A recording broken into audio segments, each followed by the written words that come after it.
നമ്മുടെ നടൻ സിദ്ദിഖിൻ്റെ ജാമ്യ ഹർജി തള്ളിയത് നിങ്ങളെല്ലാവരും പറഞ്ഞിട്ടുണ്ടാവും. ഹൈക്കോടതിയിലുള്ള അദ്ദേഹത്തിനെതിരെയുള്ള ഒരു ബലാത്സംഗ പരാതി ഉണ്ടായിരുന്നു. ആ പരാതിയിൽ അദ്ദേഹം ജാമ്യത്തിന് പോയത് നേരെ ഹൈക്കോടതിയിലേക്കാണ്. ഹൈക്കോടതി അത് നിഷ്കരണം തള്ളിക്കളഞ്ഞിരുന്നു. അതിനുശേഷം ഞാൻ നിങ്ങളോട് ഒരു വീഡിയോ ചെയ്തിരുന്നു. ആ വീഡിയോയിൽ ഞാൻ വിശദാംശങ്ങളൊക്കെ കൊടുത്തിരുന്നു. പക്ഷെ അതിനുശേഷം മാധ്യമങ്ങളൊക്കെ വാർത്ത കൊടുത്തിരുന്നത് സിദ്ദിഖ് നെടുമ്പാശ്ശേരിയിൽ ഒരു ഹോട്ടലിൽ ഉണ്ട് എന്ന് കണ്ടെത്തിയിട്ടുണ്ടെന്നും ഇപ്പം തന്നെ ഉടൻ തന്നെ അറസ്റ്റ് ചെയ്യുമെന്നും നമുക്കുള്ള വാർത്തകൾ കൊടുത്തിരുന്നു. ഈ വാർത്തകളെല്ലാം തന്നെ കൃത്യമായി പോലീസിലെ അന്വേഷണ സംഘം ഈ മാധ്യമങ്ങൾക്ക് കൊടുത്തതാണ്. ആ കൊടുത്ത വാർത്തകളാണ് മാധ്യമങ്ങൾ റിപ്പോർട്ട് ചെയ്തിട്ടുള്ളത്. യഥാർത്ഥത്തിൽ നമ്മുടെ ബഹുമാനപ്പെട്ട പിണറായി വിജയൻ്റെ സർക്കാരും അതുപോലെ തന്നെ സ്പെഷ്യൽ ഇൻവെസ്റ്റിഗേഷൻ ടീമും കൂടി നമ്മുടെ സിദ്ദിഖിന് ഓടിക്കളിക്കാൻ വേണ്ടിയിട്ട് ഒരു സിന്തറ്റിക് ട്രാക്ക് പണിത് കൊടുക്കുകയാണ് ചെയ്തിരുന്നത്. അതിൻ്റെ വിശദാംശങ്ങളിലേക്ക് ഞാൻ വരാം. നമ്മുടെ സർക്കാരിൻ്റെ നിലപാട് എന്താണെന്നുള്ളത്, സർക്കാർ സിദ്ദിഖിനെ അറസ്റ്റ് ചെയ്യാൻ ഉദ്ദേശിച്ചിരുന്നില്ല എന്നുള്ളതാണ് നമ്മൾ ഇതിൽ നിന്ന് മനസ്സിലാക്കുന്നത്. ഇനിയിപ്പോൾ അറസ്റ്റ് ചെയ്താൽ പോലും അത് കഴിഞ്ഞ ദിവസം ഹൈക്കോടതിയിൽ നിന്നുണ്ടായിട്ടുള്ള അതിശക്തമായിട്ടുള്ള താക്കീതിൻ്റെയും വിധിയുടെയും അടിസ്ഥാനത്തിൽ മാത്രമായിരിക്കും ഒരു നിവൃത്തിയുമില്ലാതെ സിദ്ദിഖിനെ ഗവൺമെൻറ് അറസ്റ്റ് ചെയ്തിട്ടുണ്ടാവുക. അതിൻ്റെ കാരണം, ഒന്നാമത്തെ കാരണം നമുക്കറിയാം, ഈ പിണറായി സർക്കാർ എന്ന് പറയുന്ന സർക്കാർ ഒരിക്കലും സ്ത്രീപക്ഷത്ത് നിന്ന് ചിന്തിച്ചിട്ടുള്ള ഒരു സർക്കാരല്ല, പകരം പീഡകർക്കൊപ്പം വേട്ടക്കാർക്കൊപ്പം ഓടിയ സർക്കാരാണ്. അതിൻ്റെ ഒന്നാമത്തെ തെളിവെന്ന് പറയുന്നത് ഹേമ കമ്മിറ്റി എന്ന് പറയുന്ന ഒരു കമ്മിറ്റി രൂപീകരിച്ചപ്പോൾ തന്നെ ഗവൺമെൻറ് വളരെ കൃത്യമായതൊരു ജുഡീഷ്യൽ കമ്മീഷൻ ആകാതിരിക്കാൻ ശ്രദ്ധിച്ചിരുന്നു. അങ്ങനെ ജുഡീഷ്യൽ കമ്മീഷൻ ആണെങ്കിൽ അത് കുറച്ചുകൂടി ഗൗരവത്തിലുള്ളൊരു അന്വേഷണ ഏജൻസി ആകുമായിരുന്നു. പക്ഷെ അത് മാറ്റിവെച്ചുകൊണ്ട് അന്വേഷണത്തിനുള്ള ഒരു കുറേ കൂടി കൃത്യമായിട്ടുള്ള ഒരു ജുഡീഷ്യൽ ഏജൻസി ആകുമായിരുന്നു. പക്ഷേ ഇത് അധികാരങ്ങളൊന്നുമില്ലാത്ത ഒരു കമ്മിറ്റിയാക്കി മാറ്റിയതിൻ്റെ കാര്യം തന്നെ ഏറ്റവും ആദ്യത്തെ ഗവൺമെൻറ്റിൻ്റെ ഇതിലുള്ള കള്ളക്കളിയാണ് കാണിക്കുന്നത്. ഒന്ന്. രണ്ടാമത്തെ കാര്യം നമുക്കറിയാം, ഈ ഹേമ കമ്മിറ്റി റിപ്പോർട്ട് വന്നതിന് ശേഷം ഏതാണ്ട് 4.5 കൊല്ലത്തിലധികം ഗവൺമെൻറ് ഈ റിപ്പോർട്ട് പൂഴ്ത്തിവെക്കുകയും അത് പുറത്തു വരാതിരിക്കാൻ അതീവ ശ്രദ്ധയോടെ കാവൽ നിൽക്കുകയുമായിരുന്നു എന്ന് നമുക്കറിയാം. അതും ഈ വേട്ടക്കാർക്കും പീഡകർക്കും വേണ്ടിയിട്ടാണ്.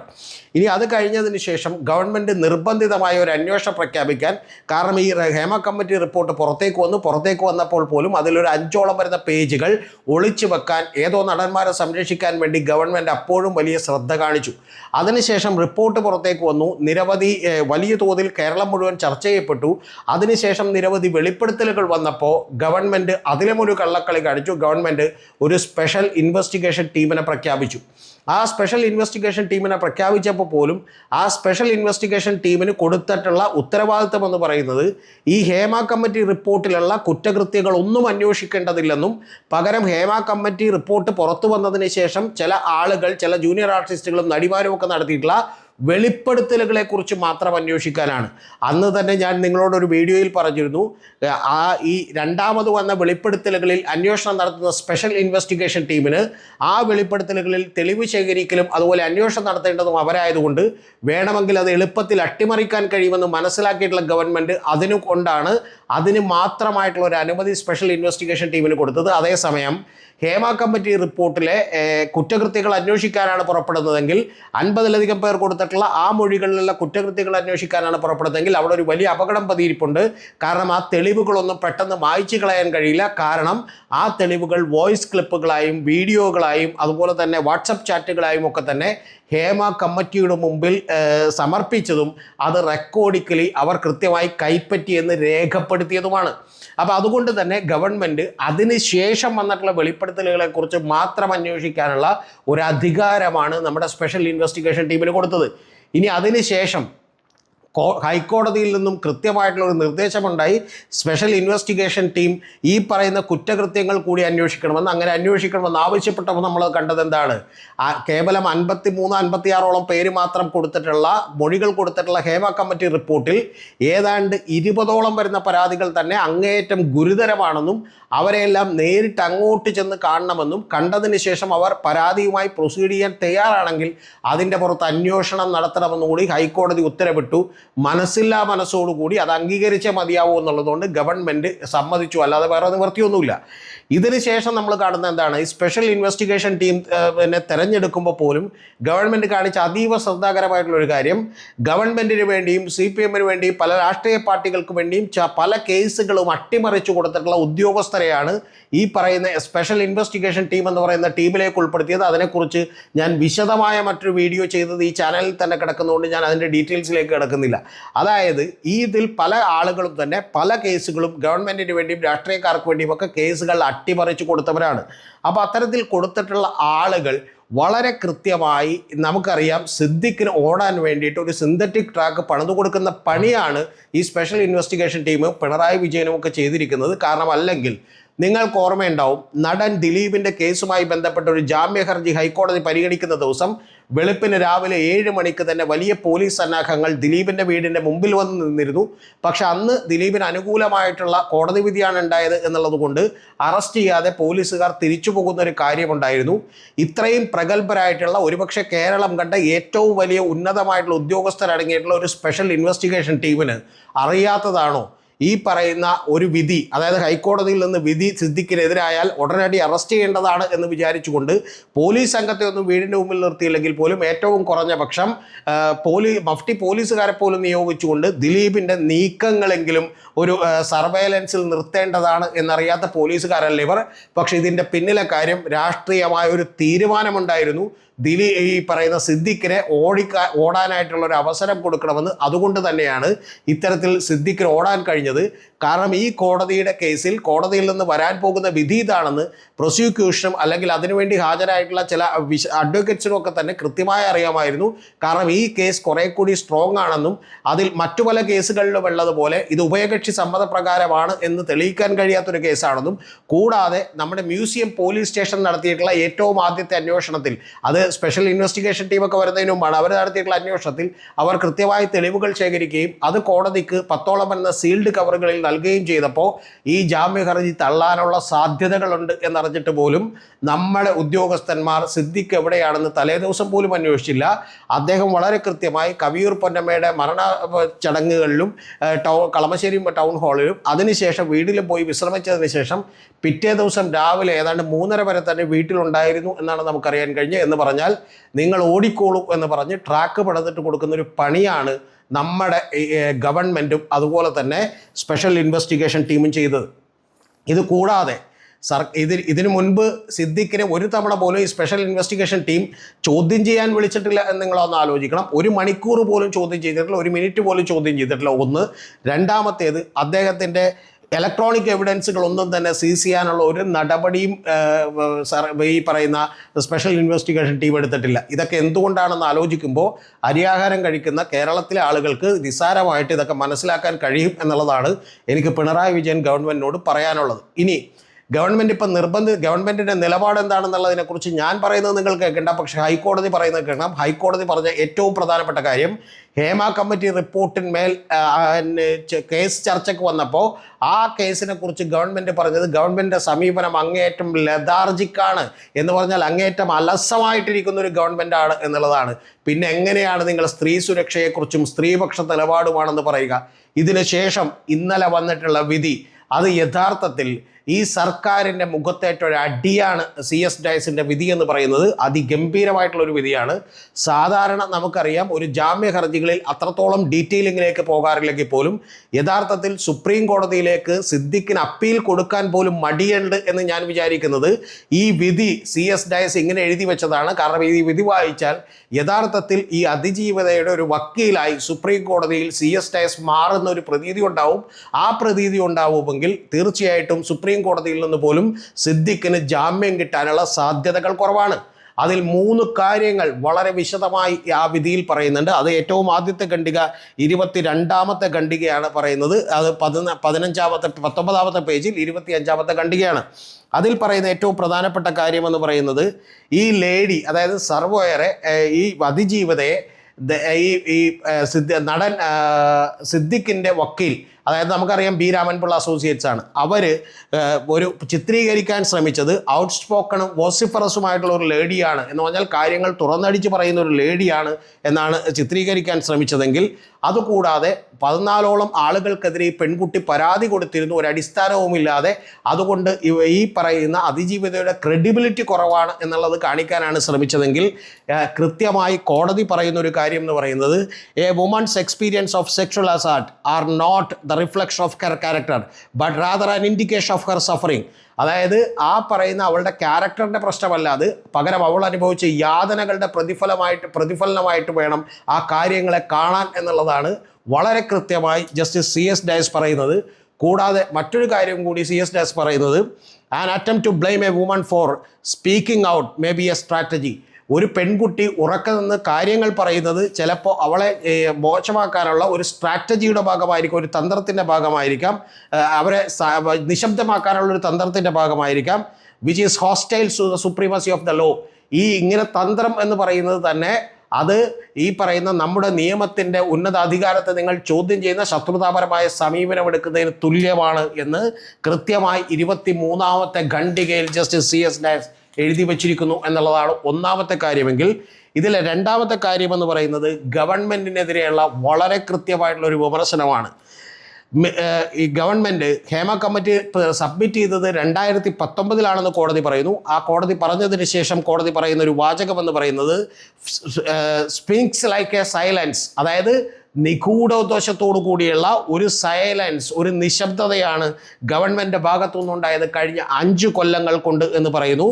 അതുകൂടാതെ പറയുന്ന ഒരു കാര്യം, ഈ കോടതിയിൽ നിന്നുള്ള ഇടപെടലുകൾ കൊണ്ടാണ് ആ ഹേമ കമ്മിറ്റിയിലേക്ക് വെളിച്ചം വീണത് എന്ന് പറയുന്ന, പുറത്തു വന്നത് എന്ന് പറയുന്ന വളരെ കൃത്യമായിട്ടുള്ള ഒരു നിരീക്ഷണം ജസ്റ്റിസ് CS ഡയസ് നടത്തുന്നു. അടുത്ത പാരഗ്രാഫ് എന്ന് പറയുന്നത് വളരെ ക്രൂഷ്യലായിട്ടുള്ള ഒരു പാരഗ്രാഫ്. അതുകൊണ്ടാണ് യഥാർത്ഥത്തിൽ ചിലപ്പോഴെങ്കിലും ഈ സർക്കാരോ അല്ലെങ്കിൽ പോലീസോ ഒക്കെ സിദ്ദിഖിനെ അറസ്റ്റ് ചെയ്യുമെന്ന് ഞാൻ വിചാരിക്കുന്നു. അതിൻ്റെ കാര്യം, the gravity and the seriousness of the accusations alleged against the petitioner. ഈ പെറ്റീഷണറായിട്ടുള്ള സിദ്ദിഖിനെതിരെയുള്ള അലിഗേഷൻസ്, ആരോപണങ്ങൾ എന്ന് പറയുന്നത് അതീവ ഗുരുതരമാണ് എന്ന് കോടതി വിലയിരുത്തുന്നു. കപ്പിൾഡ് വിത്ത്, അതായത് ഇതിനോടൊപ്പം ചേർത്ത് വായിക്കേണ്ട ഒരു കാര്യം, with the materials placed on record that prima facie shows the petitioner's involvement at the crime. അതായത് ഈ തെളിവുകൾ കൂടി ഹാജരാക്കുന്നു, അതായത് ഇതിനോടൊപ്പം ചേർത്ത് വെക്കുന്ന തെളിവുകൾ കൂടി ഹാജരാകുമ്പോൾ അത് കൃത്യമായി ഇയാൾക്ക് ഇതിൽ പ്രഥമ ദൃഷ്ട്യ ഒരു ഇൻവോൾവ്മെൻ്റ് ഉണ്ട് എന്ന് കരുതുന്നു എന്നാണ് കോടതി എഴുതി വെച്ചേക്കുന്നത്. അടുത്ത വാചകം ശരിക്കും അന്വേഷണ സംഘത്തിനേറ്റ ഒരു അടിയാണ് എന്ന് പറയാതെ വയ്യ സ്പെഷ്യൽ ഇൻവെസ്റ്റിഗേഷൻ ടീമിന്. അടുത്ത വാചകം പറയുന്നത്, the custodial interrogation is inevitable, അനിവാര്യമാണ് കസ്റ്റഡിയിലെടുത്ത് ചോദ്യം ചെയ്യുന്നത് for the proper investigation of the crime. ക്രൈമിൻ്റെ പ്രോപ്പർ ഇൻവെസ്റ്റിഗേഷന് കസ്റ്റോഡിയൽ ഇൻട്രോഗേഷൻ എന്ന് പറയുന്നത്, ചോദ്യം ചെയ്യലെന്ന് പറയുന്നത് അതീവ അനിവാര്യമാണ് എന്ന് മാത്രമല്ല, and the potency test is to be conducted, അതായത് ലൈംഗിക ക്ഷമത പരിശോധന കൂടി നടത്തണം എന്നാണ് കോടതി പറയുന്നത്. എന്ന് പറഞ്ഞാൽ നമ്മുടെ ഗവൺമെൻറ്റിൻ്റെ നിലപാട് വളരെ കൃത്യമാണ്. ഗവൺമെൻറ്റിനും സ്പെഷ്യൽ ഇൻവെസ്റ്റിഗേഷനും ടീമിനും കിട്ടിയിട്ടുള്ള ഒരു അടിയാണിത് എന്നുള്ളത് നമ്മൾ മനസ്സിലാക്കണം. ഇതിനോടൊപ്പം ഞാൻ മറ്റു ചില കാര്യങ്ങൾ കൂടി വായിക്കാം നിങ്ങളോട്. മുകേഷ് എന്ന് പറയുന്ന ഒരു MLA, ആ MLAയുടെ അറസ്റ്റ് എന്ന് പറയുന്ന ഒരു നാടകം ഇന്നലെ നടന്നു. അത് ജാമ്യം കിട്ടി, അദ്ദേഹത്തിന് 3 മണിക്കൂർ ചോദ്യം ചെയ്തു, അതിനുശേഷം അറസ്റ്റ് ചെയ്ത് വിട്ടയച്ചു. എന്ന് പറഞ്ഞാൽ MLA മുകേഷ് അറസ്റ്റിൽ എന്ന് പറയുന്ന ഒരു കാര്യം ഇന്നലെ തന്നെ വരണം എന്ന് ഗവൺമെൻറ്റും സ്പെഷ്യൽ ഇൻവെസ്റ്റിഗേഷൻ ടീമും വിചാരിച്ചത് ഈ സിദ്ദിഖിൻ്റെ ഓട്ടത്തിലേക്കുള്ള വാർത്ത ഒന്ന് ഫോക്കസ് ചെയ്ത് കുറക്കാൻ വേണ്ടിയാണ്. ഇതിൽ തന്നെ പ്രധാനപ്പെട്ട ഒരു കാര്യം നിങ്ങൾ മറന്നു പോകരുത്, സിദ്ദിഖിൻ്റെ കിട്ടിയ ജാമ്യം റദ്ദാക്കണമെന്ന് ആവശ്യപ്പെട്ട് മേൽക്കോടതികളിലേക്ക് അപ്പീൽ പോകുമെന്നാണ് ആദ്യ സ്പെഷ്യൽ ഇൻവെസ്റ്റിഗേഷൻ ടീം പറഞ്ഞിരുന്നതെങ്കിൽ, പക്ഷെ പിന്നീട് ആ വാർത്ത മാറിമറിയുകയും ഗവൺമെൻറ് അതിന് അനുമതി കൊടുക്കാതിരിക്കുകയും ചെയ്തുവെന്നാണ് നമ്മൾ മനസ്സിലാക്കേണ്ടത്. അതായത് ഗവൺമെൻറ്റിൻ്റെ നിലപാട് വളരെ സുവ്യക്തമാണ് എന്നുള്ളതാണ് നമുക്കറിയേണ്ട ഒരു കാര്യം. മൂന്നാമത്തെ കാര്യം, നമ്മുടെ വിജയ് ബാബു എന്ന് പറയുന്ന ഒരു നടനും നിർമ്മാതാവുമായിട്ടുള്ള ആൾ ഇവിടെ നിന്ന് പൊതുവെ വിദേശത്തേക്ക് പോകുമ്പോൾ ടാറ്റ കൊടുത്ത് നമ്മുടെ പോലീസ് പറഞ്ഞു വിടുകയാണ് ചെയ്തത്. അതിനുശേഷം അദ്ദേഹത്തിന് ജാമ്യം കിട്ടിയിട്ടാണ് തിരിച്ചു വന്നത് എന്ന് നമുക്കറിയാം. എന്ന് പറഞ്ഞാൽ ഈ ഗവൺമെൻറ്റിൻ്റെ നിലപാടെന്താണെന്ന് ഒരിക്കൽ കൂടി തെളിയിക്കുന്നൊരു കാര്യമാണ് സംഭവിച്ചിട്ടുള്ളത്. ഇനി ഏറ്റവും പ്രധാനപ്പെട്ടൊരു കാര്യം, ഈ പറയുന്ന പ്രതിപക്ഷം എന്ന് പറയുന്ന പാർട്ടി, അതായത് കോൺഗ്രസ് എന്ന് പറയുന്ന പാർട്ടി, ഇന്ത്യൻ നാഷണൽ കോൺഗ്രസ് എന്ന് പറയുന്ന പാർട്ടി, മറന്നു പോകരുത് നിങ്ങൾ, അവർക്ക് ഇതിനകത്ത് ഒരു അഭിപ്രായവുമില്ല, ഒരു സമരവും ചെയ്യാത്തതിൻ്റെ കാരണം ആരിഫിനെതിരെ സ്ഥാനാർത്ഥിയാകാൻ വേണ്ടി ഈ ഇന്ത്യൻ നാഷണൽ കോൺഗ്രസ് ഒക്കെ സിദ്ദിഖിനെ സമീപിച്ചിരുന്നു എന്ന് പറഞ്ഞാൽ, സിദ്ദിഖ് എന്താണെങ്കിലും സുകുമാർ അഴീക്കോടിൻ്റെയോ അല്ലെങ്കിൽ ONV കുറുപ്പിൻ്റെയോ അല്ലെങ്കിൽ മറ്റാരെങ്കിലും ദിഷണാശാലിയായിട്ടുള്ള ഒരു മനുഷ്യനല്ല എന്നുള്ളത് നമുക്കറിയാം. ഇദ്ദേഹത്തേക്ക് സമീപിക്കാൻ തോന്നുന്ന സൗഹൃദങ്ങൾ ഇവർക്ക് എന്തുകൊണ്ടാണ് ഉണ്ടാകുന്നത് എന്ന് നിങ്ങൾ ചിന്തിച്ചാൽ ഏതാണ്ട് ഈ പറയുന്ന പോലെ ഒരു കൂട്ടുകക്ഷികളുടെയൊക്കെ അല്ലെങ്കിൽ കുറുമുന്നണികളുടെയൊക്കെ ഒരു സ്വഭാവം നിങ്ങൾക്ക് കൃത്യമായി മനസ്സിലാവും. ഇത് ഏറ്റവും ആദ്യം ആരിഫിനെതിരെ ആലപ്പുഴയിൽ സിദ്ദിഖിനെ മത്സരിപ്പിക്കാൻ കോൺഗ്രസ് തീരുമാനിക്കുമ്പോൾ മുകേഷിനെ MLA ആക്കാൻ തീരുമാനിക്കുന്നു. എവിടെ? കൊല്ലം എന്ന് പറയുന്ന ഒരു ഷുവർ സീറ്റിൽ MLA ആക്കാൻ തീരുമാനിക്കുന്നു എന്ന് നിങ്ങളൊന്ന് ആലോചിക്കണം. യഥാർത്ഥത്തിൽ മുകേഷ് പിന്നെ ഒക്കെ മാധവൻ്റെ മകനാണ് എന്നെങ്കിലും പറയാം. പക്ഷേ സിദ്ദിഖിന് എന്താണ് ക്വാളിഫിക്കേഷൻ എന്ന് ഇന്ത്യൻ നാഷണൽ കോൺഗ്രസിൽ വിശ്വസിക്കുന്ന, അതിനുവേണ്ടി വോട്ട് ചെയ്യുന്ന ആളുകളൊക്കെ ഒന്ന് ചിന്തിക്കുന്നത് നന്നായിരിക്കും എന്നാണ് പറയുന്നത്. ഇനി അടുത്ത പ്രധാനപ്പെട്ട കാര്യം, ഈ തെളിവുകൾ ശേഖരിച്ചത് മുഴുവൻ ഞാൻ നിങ്ങളോട് പറഞ്ഞു മ്യൂസിയം പോലീസാണ്. SIT അനങ്ങിയില്ല എന്നുള്ളതാണ്. SITക്കെതിരെ SITയുടെ അന്വേഷണം തൃപ്തികരമല്ല എന്ന് കാണിച്ച് ഇതേ അതിജീവിതത്തെ തന്നെ DGPക്ക് പരാതി കൊടുത്തിട്ടുണ്ട്. ഈ പരാതി എന്ന് പറയുന്നത് ഇതിൻ്റെ ആദ്യ ഭാഗം സത്യത്തിൽ വായിക്കേണ്ടതാണ്. ഈ പെൺകുട്ടിയുടെ അടുത്ത് ചെല്ലുകയും പെൺകുട്ടി ആ മസ്കറ്റ് ഹോട്ടലിലേക്ക് ചെല്ലുകയും ആ മസ്കറ്റ് ഹോട്ടലിൽ ചെന്നിട്ടുള്ള പെൺകുട്ടിയെ വിരലുകൾ സുന്ദരമാണെന്ന് പറയുകയും പിന്നീട് നെയിൽ പോളിഷ് എനിക്ക് ഇഷ്ടമാണ് എന്ന് പറയുകയും ചെയ്തുകൊണ്ട് അക്രമാസക്തനായി കയറിപ്പിടിക്കുകയും ഏറ്റവും ഒടുവിൽ ശാരീരികമായ ബന്ധപ്പെടലിന് ശേഷമൊക്കെ തന്നെ കയറിപ്പിടിക്കുകയും അതിനുശേഷം നീ പുറത്തുപോയി ഞാനത് പറയുമെന്ന് പറഞ്ഞ അതിജീവിതയോട് പുറത്തുപോയി പറഞ്ഞാലും എനിക്കൊരു കുഴപ്പമില്ല, കാരണം അതിന് വിശ്വസിക്കാനുള്ള ഒരു പ്രൊഫൈൽ നിനക്കില്ല എന്നാണ് നമ്മുടെ ബഹുമാനപ്പെട്ട നടൻ, ഭയങ്കരനായ നടൻ നമ്മുടെ സിദ്ദിഖ് പറഞ്ഞിട്ടുള്ളത്. ഇത്തരത്തിലുള്ള പെൺപിടിയന്മാരെയും വേട്ടക്കാരെയും ഒക്കെ ന്യായീകരിക്കാൻ വരുന്നവനെയൊക്കെ സമ്മതിച്ചേ പറ്റൂ എന്ന് പറയാതെ വയ്യ. ഒരു കാര്യം നിങ്ങൾ ആലോചിക്കണം, നമ്മുടെ നാട്ടിലെ സാധാരണക്കാരിൽ സാധാരണക്കാരായ 99% വരുന്ന ആളുകളും നിൽക്കേണ്ടത് ഈ അതിജീവിതയുടെ കൂടെയാണ്. അതായത് അധികാരമുള്ള, പണമുള്ള, സമ്പത്തുള്ള ഒരാളെന്നുള്ള നിലക്ക് അവർ അഹങ്കാരത്തോടു കൂടി ഈ കേരളം എന്ന് പറയുന്ന പ്രബുദ്ധതയുണ്ടെന്ന് പറയുന്ന നാട്ടിലെ ഒരു പെൺകുട്ടിയോട് പറയുന്നു, നീ പുറത്തു പോയി പറഞ്ഞാലും ഒരു ചുക്കുമില്ല, കാരണം അതാരും വിശ്വസിക്കില്ല, നിന്നെ സഹായിക്കാൻ ആരും ഉണ്ടാവില്ല എന്ന് പറയുന്ന ധാർഷ്ട്യത്തിൻ്റെയും അഹങ്കാരത്തിൻ്റെയും കടക്കൽ അടികൊടുക്കുകയാണ് ഇന്നലെ ജസ്റ്റിസ് CS ഡയസ് എന്ന് പറയുന്ന ബഹുമാന്യനായ ഒരു ജഡ്ജി ചെയ്തത്. പക്ഷേ എന്നിട്ട് പോലും സിദ്ദിഖിനെ അറസ്റ്റ് ചെയ്തിട്ടില്ല എന്നുള്ളത് ഈ പറയുന്ന ഇവിടുത്തെ ഗവൺമെൻറ്റിൻ്റെ LDF എന്നവരെ വിളിക്കാൻ പറ്റില്ല, ലെഫ്റ്റ് എന്ന് വിളിക്കാൻ പറ്റില്ല, അതിക്രൂരന്മാരായിട്ടുള്ള ഒരു ഭരണാധികാരികളുടെ ചെയ്തികളാണ് നമ്മൾ ഇപ്പോൾ കണ്ടുകൊണ്ടിരിക്കുന്നത്. ഇനി ഏറ്റവും പ്രധാനപ്പെട്ട ഒരു കാര്യം കൂടി നിങ്ങളോട് പറയാനുണ്ട്. ഇതൊക്കെ പറഞ്ഞുകൊണ്ടിരിക്കുമ്പോൾ ഒരു സാധാരണക്കാരൻ ഈ കേസിൽപ്പെട്ടാൽ എന്ത് സംഭവിക്കുമെന്നറിയാൻ മുഹമ്മദ് ഫാസിൽ എന്ന് പറയുന്ന ഒരാളെ ഇന്നലെ നമ്മുടെ കേരള പോലീസ് അറസ്റ്റ് ചെയ്തിട്ടുണ്ട്. എന്തിനാണെന്ന് നിങ്ങൾക്കറിയണ്ടേ? അശ്ലീല സന്ദേശങ്ങളും ചിത്രങ്ങളും അയച്ചിട്ടുള്ള യുവാവ് പിടിയിൽ എന്ന് പറഞ്ഞ് ഏഷ്യാനെറ്റിലൊക്കെ വാർത്ത വന്നിട്ടുണ്ട്. അതായത് ഒരു പെൺകുട്ടിക്ക് അശ്ലീല സന്ദേശങ്ങളും ചിത്രങ്ങളും ഒക്കെ അയച്ചിട്ടുള്ള പിതാവ് തീർച്ചയായിട്ടും ശിക്ഷ അർഹിക്കുന്ന ഒരു കാര്യമാണ്. പക്ഷേ അവൻ മുഹമ്മദ് ഫാസിൽ ഭാഗ്യത്തിന് സിനിമയിൽ അഭിനയിച്ചിട്ടില്ല, അതുപോലെ കോടിക്കണക്കിന് രൂപയുടെ പണം കയ്യിലില്ല. അതുകൊണ്ട് മുഹമ്മദ് ഫാസിലിനെ അറസ്റ്റ് ചെയ്തു എന്നുള്ളത് നിങ്ങളൊന്ന് ആലോചിച്ച് നോക്കണം. 5000 രൂപയുടെ കേസിൽ, തിരിച്ചു കൊടുക്കാനുള്ളതിൻ്റെ കേസിൽ ചീറ്റിംഗ് കേസെടുത്ത് ജയിലിലാകുന്ന ആളുകൾ ഉള്ള ഒരു രാജ്യമാണ് നമ്മുടേത്. ഈ എറണാകുളം ടൗണിൽ ഷേണായിസിൻ്റെ അടുത്തുള്ള ഒരു വീട്ടമ്മ 4 കുപ്പി മദ്യം വാങ്ങിച്ചു വെച്ച് 30 രൂപ ലാഭത്തിന് മറിച്ചു വിറ്റതിന് ആ സ്ത്രീയെ പിടിക്കുകയും ജയിലിലടക്കുകയും കൂടാതെ പിറ്റേ ദിവസം രാവിലെ മനോരമയിൽ ഫോട്ടോ പ്രസിദ്ധീകരിക്കുകയും ചെയ്യുന്ന മാധ്യമങ്ങളും അതുപോലെ തന്നെ പോലീസുകാരുമാണ് നമ്മുടെ ഇവിടെ ഉള്ളത്. സ്വന്തം കൃഷിയിടത്തിലേക്ക് കയറിയിട്ടുള്ള വെരികിനെ വെടിവെച്ച് കൊന്നൊരുത്തനെ, ഞാൻ എൻ്റെ വീഡിയോയിൽ തന്നെ അവൻ്റെ ഫോട്ടോ ഇട്ടിട്ടുണ്ട്, വെരികിനെ വെടിവെച്ച് കൊന്നൊരുത്തനെ അവനെ പിടിച്ച് ജയിലിലടക്കുകയും അവനെ പിടിച്ച് നിർത്തി വയറുന്തി കണ്ണൊക്കെ നെഞ്ചത്ത് നിന്ന് നല്ല ശുഷ്കാന്തിയോടെ നിൽക്കുന്ന 3 ഫോറസ്റ്റ് ഓഫീസർമാർ ചിത്രമെടുക്കുകയും ആ ചിത്രം കേരള കൗമുദി എന്ന് പറയുന്ന ഒരു പത്രത്തിൽ അടിച്ചു വരികയും ചെയ്തിട്ട് എൻ്റെ കണ്ടുകൊണ്ട് കണ്ടിട്ടുള്ള ഒരാളാണ് ഞാൻ. അതായത് സാധാരണക്കാരൻ ചെയ്യുന്ന ചെറിയ തെറ്റുകൾ പോലും വലിയ ശിക്ഷകൾക്ക് വിധേയമാവുകയും ഇതുപോലെ വലിയവനും സാമ്പത്തിക സ്വാധീനമുള്ളവനും ചെയ്യുന്ന തെറ്റുകളെല്ലാം പൊറുക്കപ്പെടുകയും ചെയ്യുന്ന വിചിത്രമായ ഒരു പ്രബുദ്ധ കേരളത്തിലാണ് നമ്മൾ ജീവിച്ചിരിക്കുന്നത്. ഇതിൻ്റെയൊക്കെ പിന്നിൽ മറ്റൊരു കാര്യവും കൂടിയുണ്ട് എന്ന് പറയാതെ വയ്യ. കാരണം സിദ്ദിഖിൻ്റെ കയ്യിൽ പണമുള്ളത് കൊണ്ട് ആ പണം തീർച്ചയായിട്ടും മറ്റു പല ആളുകൾക്കും ഈ ഉദ്യോഗസ്ഥർക്കൊക്കെ യഥേഷ്ടം ലഭിക്കാനുള്ള സാധ്യതകൾ കൂടി ഇതിനകത്തുണ്ട്. അതുകൊണ്ട് രാഷ്ട്രീയമായ തീരുമാനങ്ങൾ എടുത്താൽ അവർക്ക് ഗുണങ്ങളുണ്ടാവുമെങ്കിൽ അതിനോടൊപ്പം തന്നെ മറ്റു പല തീരുമാനങ്ങളും എടുക്കുമ്പോൾ ഉദ്യോഗസ്ഥർക്കുമൊക്കെ ഗുണങ്ങളുണ്ടാവും. അങ്ങനെ ആകെ മൊത്തം ഒരു കറക്ക് കമ്പനിയായി നമ്മുടെ രാഷ്ട്രീയവും അതുപോലെ തന്നെ കേരളവുമൊക്കെ അധപ്പതിച്ചിരിക്കുന്നുവെന്ന് പറയാതെ വയ്യ. മൈഗ്രേറ്റ് ചെയ്ത് പോകുന്നവർ ഭാഗ്യവാന്മാർ, അത് ചെയ്യാൻ കഴിയാത്തവർ നിർഭാഗ്യവാന്മാർ. ഇതിനെക്കുറിച്ച് നമ്മുടെ കോൺഗ്രസിനും സമരമില്ല, BJPക്കും അഭിപ്രായമില്ല, ഈവൺ ആം ആദ്മി പാർട്ടിക്ക് വരെ അഭിപ്രായമില്ലാത്തത് എന്നെ അത്ഭുതപ്പെടുത്തുകയാണ്. സാംസ്കാരിക കേരളം നീണാൽ വാഴട്ടെ. എല്ലാ സാംസ്കാരിക നായകരും ഉറക്കത്തിലാണ്.